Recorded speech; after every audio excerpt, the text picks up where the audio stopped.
আসসালামু আলাইকুম প্রিয় দেশবাসী। বাংলাদেশের তিনবারের প্রধানমন্ত্রী বেগম খালেদা জিয়া উনি অসুস্থ। সেই জন্যে দেশের অনেক মানুষ বলতেছে যে তারেক রহমান এখন আসে না কেন মাকে দেখতে।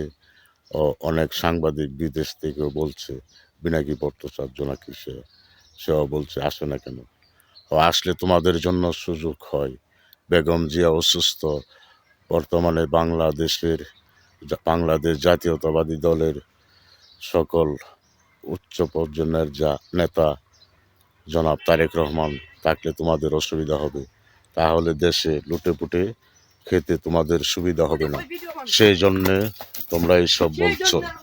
তাহলে তোমরা মনে রেখো, তোমাদের দায়িত্ব নিতে হবে। তোমরা যে পরিকল্পনা করতেছো বেগম জিয়া অসুস্থ, উনি মারা যাবে, তারেক রহমান আসলে এই সুযোগে তাকে মেরে দিতে পারবা। সেই জন্য তোমরা বলো আসে না কেন, আসতে। তাহলে তোমাদের সুবিধা হবে, দেশে নির্বাচন হবে না। এই জামাতি ইসলাম দেশটাকে দখল করবে, এই মুক্তিযোদ্ধারের দেশ সেটা বানাবে আবু আলা মজিদের দেশ। জামাতির দেশ বানাইতে চাও তোমরা।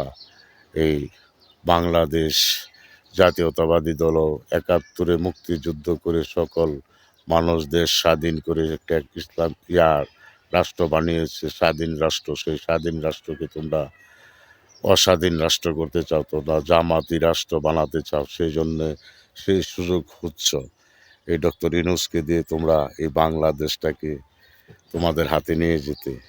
যারা সেই পরিকল্পনা করছো, এই পর্যন্ত ১৫ মাস ধরে যত খুন খারাপি, দর্শন, শিশু নির্যাতন, যত মাটার খুন খারাপ হয়েছে, সেই সকল দায়িত্ব তোমাদের গায়ে যাবে। এই সাংবাদিক যারা বলছো এখন তারেক রহমান আসে না কেন, ও এই এই পরিকল্পনা যারা করতেছো, তোমরা জিয়াউর রহমানকেও হত্যার পরিকল্পনায় রয়েছ। আশেপাশে দেশ এখন তাকিয়ে আছে তারেক রহমান আসলে।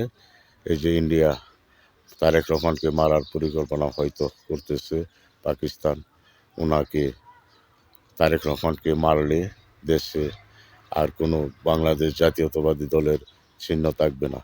সেই সুযোগ করছো, তা কিছুতেই হবে না। তারেক রহমান উনি জানে বাংলাদেশে এখন নৈরাজ্য, খুন খারাপি হচ্ছে, যে কোনো সময় বিপদ আসতে পারে। সেই জন্য সকল জনগণের কাছে দোয়া চাচ্ছে তার মার জন্য, ওনার মার জন্য দোয়া করার জন্য, সকল দেশবাসীর জন্য উনি দোয়া করছে। আপনারা আমরা যারা আছি বাংলাদেশে সকল মানুষ মিলেমিশে একাকার হয়ে এখন নির্বাচনের দিকে এগিয়ে যায়। আর বেগম জিয়াকে যেন আল্লাহ সুস্থ করে। বর্তমান সরকারের প্রধান উপদেষ্টা আপনাকে অনুরোধ করে বলছি, তারেক রহমানকে যদি